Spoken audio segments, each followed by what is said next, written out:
Hello, Matt Wilhelm here from Yellowstone Fly Fishing School in Livingston, Montana, working in partnership with Montana Angler in Bozeman.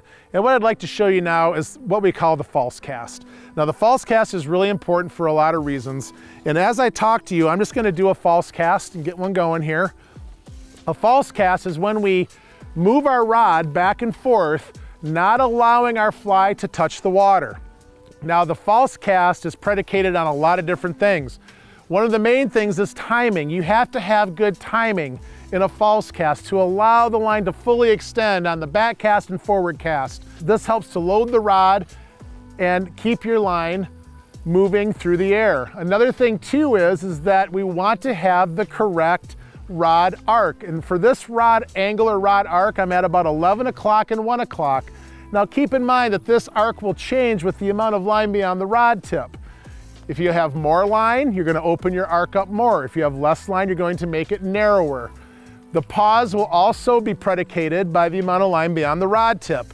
If you have a long line false casting, you're going to have a long pause to allow the line to straighten. Short cast, short pause.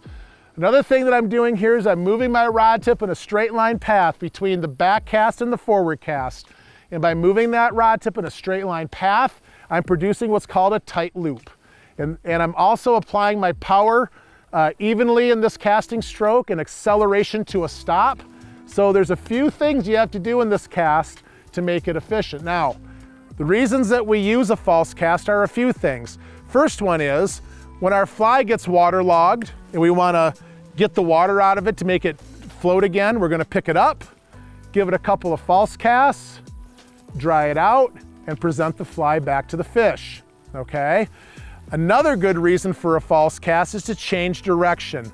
If we're fishing a river and if our trout is up here and the current moves our fly down here where my fly is now, I can pick up and I can false cast and I can change direction and bring that fly back to my angle where my trout is over here. I can change direction.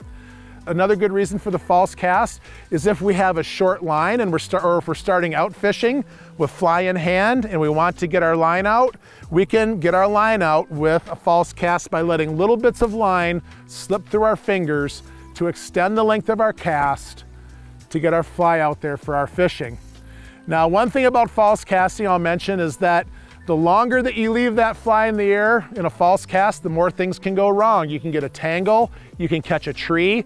Another thing too is that all of this produces a shadow, and fish are scared of shadows. Anything that makes a shadow is dangerous to a fish. So I like to keep my false cast in thrift, do it in a kind of a short fashion to try not to tangle or catch a tree on my back cast or scare the fish that are in front of me. So that's the false cast.